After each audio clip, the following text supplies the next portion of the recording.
বন্ধুরা, good morning. আর একটা নতুন ব্লগে তোমাদের সবাইকে স্বাগত। আজ বৃহস্পতিবার, সকালে সংসারের কাজবাজ সব সেরে নিলাম, নিয়ে চলে এসেছি ঠাকুর ঘরে। আজকে ঠাকুরকে পুজো দেওয়া আমার কমপ্লিট হয়ে গেছে। দেখো সুন্দর করে ফুল দিয়ে সব সাজানো হয়ে গেছে সব ঠাকুরকে। তা দেখো, আর আজকে সেবাই দিয়েছি কলা আর পেয়ারা আর শশা আর বাতাসা দিয়েছি। আজকে যেটুকু পেরেছি ভগবানকে আমি যেটুকু পারি দিতে সেটুকুই দিয়ে দিয়েছি। তারপরে দুনো টুনো সব ধরিয়ে নিয়েছি। দেখো এবার পাঁচালিটা আমার পড়লে হয়ে যাবে।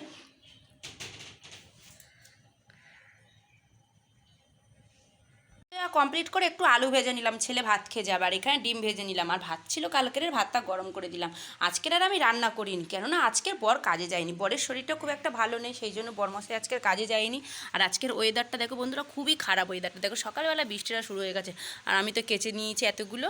আর আজকে ওয়েদারটা খারাপ। চলো বিছানাটাকেও আমি পরিষ্কার করে নিই। আর স্কুলে ছেলেকে দিয়ে আসবো, বরকে বললাম দিয়ে আসতে, বর বললো আমার শরীরটা একদমই ভালো লাগছে না, তুমি বরং ছেলেকে গিয়ে দিয়ে আসো। তা আমাকে বললো দিয়ে আসতে, আমি যাব স্কুলে ছেলেকে দিয়ে আসতে, দিয়ে এসে তারপরে রান্না করব। তো আমি কেটে রেখে দিয়েছি, এখানে ডিম ভাজবো, ডিমের অমলেট করব দুপুরবেলা, আর ডাল করব, আর এখানে পোস্ত করব। তা ঝিঙে আলু সব কেটে রেখে দিয়েছি, আর পেঁয়াজ দিয়ে ডাল করব। আর এখানে ছেলে বরেরও খাবার করে দিয়েছি, দুধ আর ওটস দিয়েছি ওকে। এই যে দুধ আর ওটসটা আমি একদমই পছন্দ করি না খেতে। আর এখানে কালকের আমার রুটি আছে আর লুচি আছে আর আলু ভাজা করেছে, আলু ভাজা দিয়ে আমি এটা খেয়ে নেবো।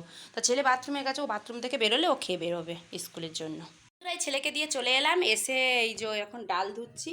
এই যে অল্প একটুখানি ডাল করব, অল্প করে একটু করব ডাল, ডাল আর পোস্ত করব।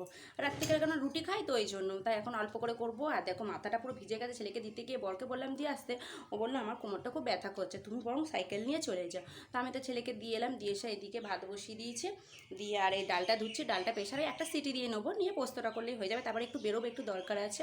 দিকে রান্নাবাড়ি সেরে নিয়ে তারপরে খেতে বসে গেছি। দেখো বরমশাই আমি মিলে খেতে বসে গেছি।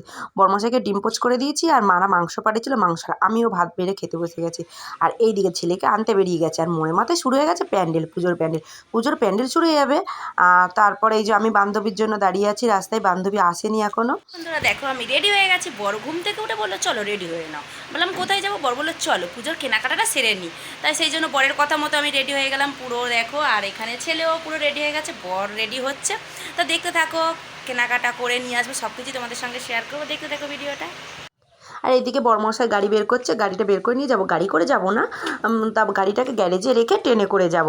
কেনাকাটা করতে বেরিয়ে পড়লাম। আর আগে মাসে মানে আমাদের প্রত্যেক মাসে তো হয় না বন্ধুরা, আমার গরিব মানুষ যেমন মানে আয় তেমন ব্যয় করতে হয় না। আগের মাসে ভাগনাকে আর ভাইজিকে দিয়ে দিয়েছি, আর এই মাসেটা আমরা কেনাকাটা করতে যাব। তা চলে এসেছি, আমরা স্টাইল বাজারে এসেছি। তাই এসে এই বর প্যান্টটা দেখছে, বরের জন্য এই প্যান্টটা নেওয়া হবে। এই যে বর এই প্যান্টটা দেখছে। তারপরে ছেলেরও কিনেছি একটা প্যান্ট একটা জামা, ওর একটা করে সেট নিয়েছি। তা বর টাইল রুমে গেছে, গিয়ে দেখছে পরে কেমন লাগে, আর আমি আর ছেলে এদিকে ঘুরে ফিরে দেখছি। তারপরে কেনাকাটা করে বাড়ি চলে এলাম। দেখো বন্ধুরা আজকের কেনাকাটা আমি এখানে, আর আজকের ভিডিওটা এখানে শেষ করছি। তোমাদের কেমন লাগলো ভিডিওটা কমেন্ট করে কিন্তু জানিও। Tata, bye bye.